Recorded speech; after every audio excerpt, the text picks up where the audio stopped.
Hi everyone, my name is Pavithra. I would like to welcome you all to this session of Talking Tech, Women and Girls in ICT. I will be having this discussion with Kreske Nickelsen, who is an investor.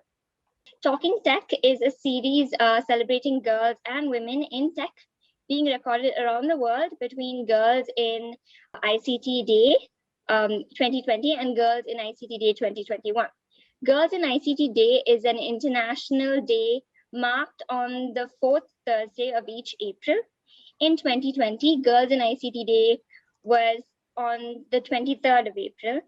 The objectives of Girls in ICT Day are to help to create a global environment that empowers and encourages girls and young women to consider studies and careers in the growing field of information and communication technologies. The Talking Tech series is brought to you by the ITU, UNICC, and the Office of the UN Secretary General's Envoy on Youth, and is in support of Equals, the Global Partnership for Gender Equality in the Digital Age. I am pleased to be a partner on this session today. The goal of this series is to interest and inspire girls and younger women with information about a range of ICT careers that can be had. And also it brings before a broader audience some of the role model women in tech and share information about their career journeys and work. It also offers diverse examples of how ICT is being used to support achievement of the Sustainable Development Goals and other UN goals. It also showcases initiatives that are working with girls to support them in ICT studies or future ICT careers. And finally, it provides girls and young women in tech with a leadership opportunity to represent and promote a girls in tech organization with which they are involved and promote it to be a broader international audience.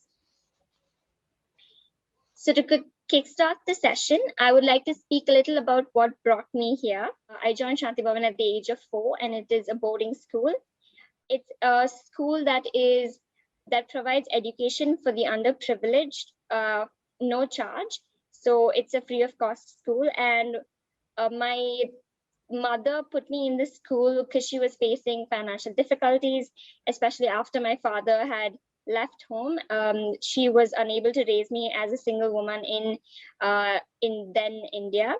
And so she put me in the school. And the school has given me the education and opportunity that has brought me here. And it has also become a sort of home away from home. It helped me stay strong despite the various struggles I had at home. And I left Shanti Bhavan being an independent woman who can take care of my family. The education has enabled me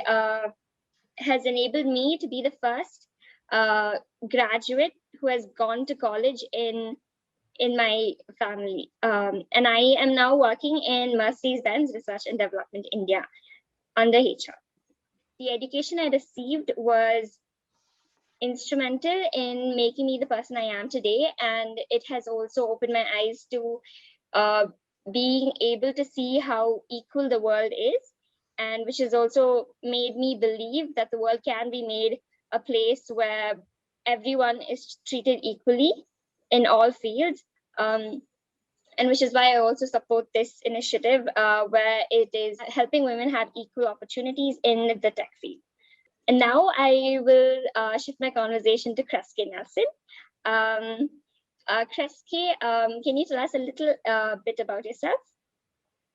Yes, I can introduce myself. I'm Kreske Nickelsen. I'm German. Actually, I'm the third of 5 girls raised by a single mother as well. So my father died when I was very small. And I went to university in Germany, actually, studied science, studied biology, but have worked internationally ever since. So I did my degree in biology, worked a bit in consulting at Boston Consulting Group. And then BCG sent me to INSEAD. So I studied in France, did an MBA in France. And since INSEAD, I have been working in venture capital. So I invest money into technology companies and technology startups. And it's a great job, and it's very, very close to technology, which is why I'm very close to this program. I've quite frequently been the only woman in the room. And I think it's very, very important to support young women to go into tech, to pursue technology careers, and, as you said, to make the world a better and more equal place. Thank you for that introduction. I would also like to ask you, do you have any activities beyond your job that you'd like to tell us about? Beyond my job in venture capital investing? Well, I have 2 children, so which keep me busy.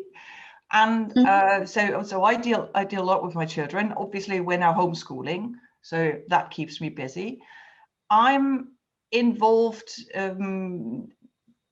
in some mentoring activities, some helping stuff, but I do nothing. Well, let's say I'm not a regular attendee at clubs or other activities. I just don't have the time, because normally without Corona, I'm traveling quite a lot.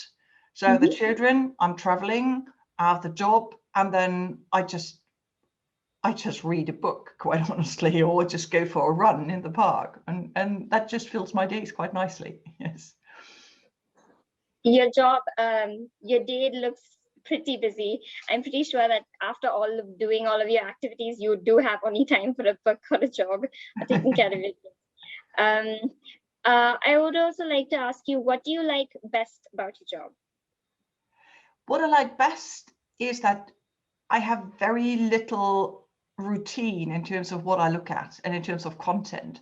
Obviously, well, my days consist of talking to startups, really, talking to CEOs, talking to scientific founders, and trying to find out what they're actually doing and whether they're pursuing something which I can support, because obviously we have certain limits in what we can fund and what we cannot fund. Irrespective of whether I like the business or not, it needs to fit into my investment corridor, let's say, or within the boundaries of what I do. And they're so different. So every day I learn something new, and it's really, really exciting. So I learn about, for example, not only carbon neutral material, but carbon negative material. So material which is actually absorbing CO2 from the atmosphere and making it carbon negative, which is great to basically build cars, right? So it's one of those developments.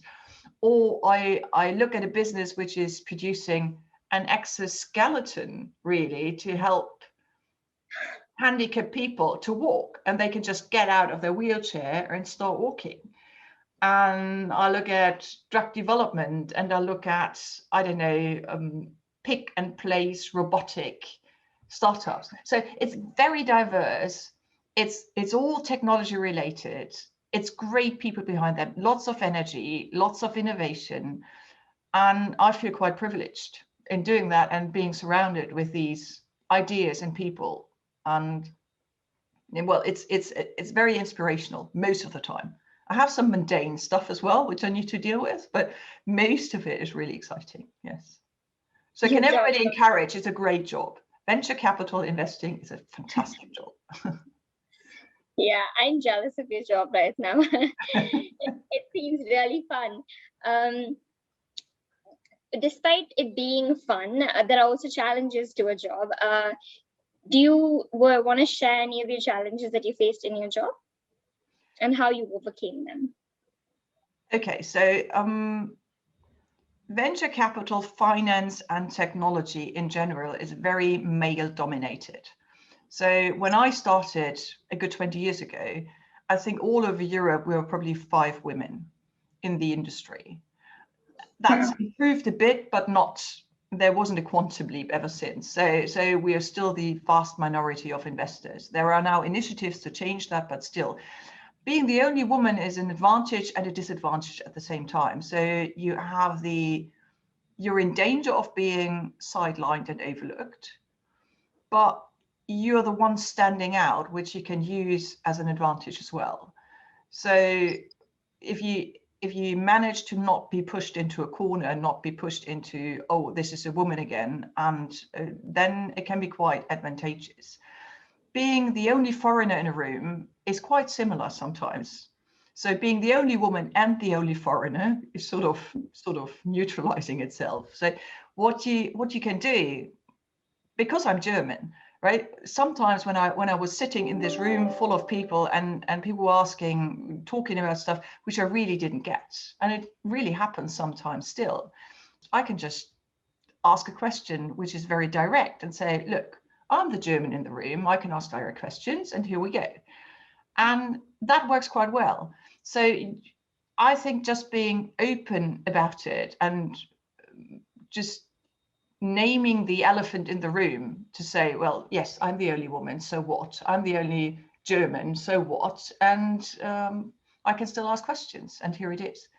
Here is my question. So I think that's a good way of dealing with it, to not be intimidated by it, but to take it as, well, I'm the one standing out, which is great. I think that's one. And maybe not taking things so seriously, because sometimes you feel like everybody is ganging up against you, and if you don't consider yourself the center of the universe every now and then, you start realizing, well, it might not have been nice, but it wasn't on purpose, which doesn't necessarily make it any better, but it gives you a less haunted impression, let's say. Yeah, that's probably the way to deal with. Well, that's what I did. That's what I do still, to be honest. That seems interesting. I like how you balanced your challenges and you null them out. So being the foreigner and being the lady, how you just went in and here I am. These are the facts of the statement, and you addressed it. And I like how you deal with them, and you explained that really well. So I also like to ask you. You did already kind of share like most of the lessons you learned along the way, but do you have like any particular lessons that you picked up that you follow throughout your career, like something that you go to like any awkward situation or something like that? Yeah, I think, and as I said before, and sometimes it's difficult to, most of the time, to not take things personally. That helps. It doesn't make it any better, but it helps you to not feel hurt personally. And I think it helps, well, it helps me at least to deal with challenges and deal with obstacles, to say, well, that was inconsiderate, but it was not meant to be purposely hurtful. So if you're, for example, if just proposals are dismissed, or if you write something and you get a text back and it's more, well, it's not, somebody's been proofreading a text and there's so much red ink over it that you might start from scratch again, and you start feeling that is that person does that person try to be helpful, or is that person trying to make me smaller than I actually am? And I think it's worth considering that. And as I said, so most of the time, actually, people just don't think about it. And sometimes they try to be helpful. Sometimes they just generally don't care. And they would have done the same with a man. And sometimes they just think, well, I didn't have a good day, and I didn't really think about what it meant to you. So sometimes I just followed up on it, but sometimes I just said, well, fine. Let's just go to sleep and start a new day. And just don't give up. Maybe that's one as well. Don't give up and just take chances. And because the only thing which can happen is that, well, most of the time, the only thing that can happen is that somebody says no. Tough luck, right? And then it doesn't really matter. But hearing no isn't nice, but the world doesn't break down from getting a no. And if you don't ask, you forego the chance of getting a yes, why not? So that's probably what, yeah. I think I'll pick that lesson up of just don't give up and keep going no matter what. Because I sometimes have trouble just finding inspiration to keep going no matter what. I also wanted to ask you, so I did actually look at you, so I did research on you, um, and your life looks a little planned, and not and like you just knew where you were going, and like you just took one step after the other and just kept going. But I feel like you can shed more light on that, and tell me if it was really planned or if it is not, and how did your life, your resume look so perfect? Well, it wasn't planned. Well, it's very easy in hindsight to retrospectively organize a CV so that it looks really nice, right? And planned and smooth and organized. It wasn't, obviously.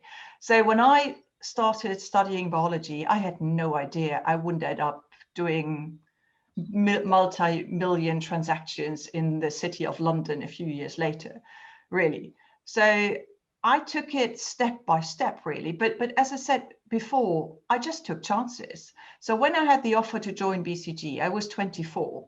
And I said, well, I could have done my PhD, or I could have joined Boston Consulting. And I thought, well, what the heck, right? There's nothing to lose. So I might as well go and give it a try. And then Boston Consulting, they said, well, we like you, but you need the business knowledge. So they said, well, try to get into INSEAD. And if you get into INSEAD, we will support you. So I said, well, why not? I just give it a go. And I took the exam and I got in. So, and at INSEAD, 3i approached me. They said, well, we're interested in talking to you, and we're interested in hiring scientists because we want to build our European business and we want to build our scientific foundation. And I didn't even know they would be interested in people like me, because I thought you'd need a hardcore finance degree to become an investor. And they said no. So I joined them and then went to London. So I think it's being successful. Probably more than 50% of being successful is execution. It's just, you don't need to be just diligent and hardworking and so on. That's not the point, because people who are hardworking get a lot more work because other people realize, well, she gets stuff done, and so there's more. And then you get drowned in the mundane work, which is boring. But to execute on the tasks and to try to be visible as somebody who can add value, I think that makes it easier to advance. Knowing languages helps. So being able to speak English was a great help for me, because it just removes a barrier, really, internationally. Being able to speak, being fluent in English has helped me a lot over the last years. And yet maybe not taking it that seriously either. So because if you think, well, if it goes wrong, I do something else, after a while you develop that self-esteem, then you're more relaxed towards other people. And people normally tend to like dealing with people who can laugh about themselves every now and then, and who don't take themselves too seriously, and who are not too too focused, but be a bit broader minded and say, well, let's have a look left, right, and center to see what's going on. No, but short answer is no, it wasn't planned. It just happened. Yeah, I totally understand. Thank you for that roundabout explanation. But I think you touched on my next question, which I wanted to ask you, is what kind of advice would you have for people like us who are just starting out in their careers and just don't know where to go? But I feel like you've answered most of it, and I feel like your motto would be just take a chance and go for it, and stick with it, and just don't give up. Don't give up too quickly, at least. I think going abroad is a great step. So it's scary initially, admittedly. So living abroad, going abroad, but it gives you such a great perspective. So I would encourage everybody to spend time abroad. whatever abroad that is. It doesn't really matter. And to not give up too easily, really. So to not throw in the towel after 3 months or so. Just obviously, if you're badly mistreated, nobody deserves to be really mistreated, and then you have to go. But if it's just a rocky period, it's worth trying to survive it, really, and it's worth just sticking through it. Yes, that's probably my 2 pieces of advice. Don't give up too easily. Try to go abroad, and try to find friends in your peer group, really. So sometimes people seem to be obsessed about mentors in whatever shape and form. And some of the people I started with as a junior, really, as a minion, somebody, they're now in pretty serious positions as well. And sort of your network and your relationships just grow with you. So you don't need to start from the top. Obviously, it's nice if you know the CEO, but you don't have to know the CEO to be successful. You really don't. You can just build your own network, right? So, but do you want to go abroad, actually? Yes, I want to.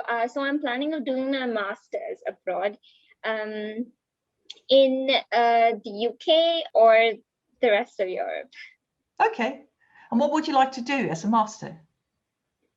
So I'm thinking of having one science on data analysis, and I'm not really sure exactly which field of science I would like to go into. So I'm trying to just broaden my horizons and just start looking as actively as I am working. And so yeah, I'm just trying to broaden my horizons, just figure out what I would like to do.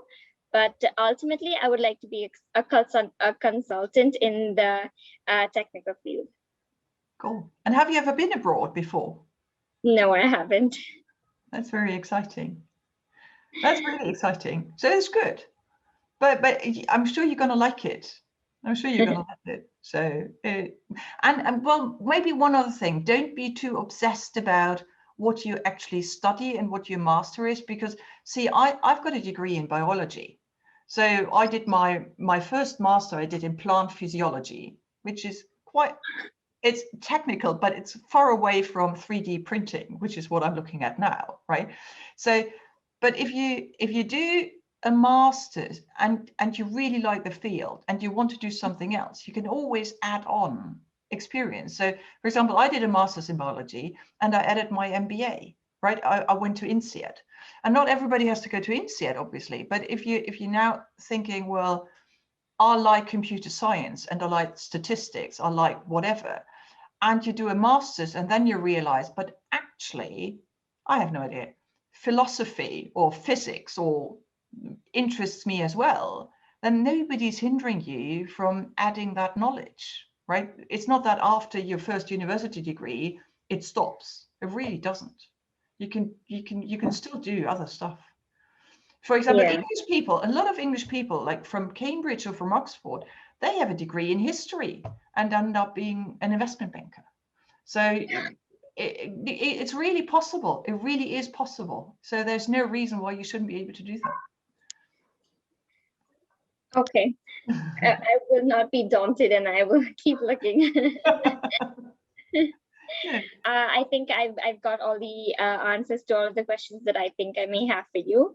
Do you have any questions that you'd like to ask me? When you're now at Mercedes, right? So you're now going to finish your work there. So you're going to go abroad, what, next year or year after next? Year after next. Yeah, year after next. And you probably need, well, and then that gives you enough time to just get a passport and get a visa and find university. So would you get a scholarship? Yes, I would look at getting a scholarship because, frankly, I don't think I have the financial stability to be able to do a master's by myself in another country that's not India. So yes, I would be looking at getting a scholarship and doing my master's as well. Cool. Yeah. That wraps up our session for today, for Talking Tech Women and girls in ICT. Thanks so much, Kreske. I really enjoyed our chat today. And thanks so much for the viewers for watching.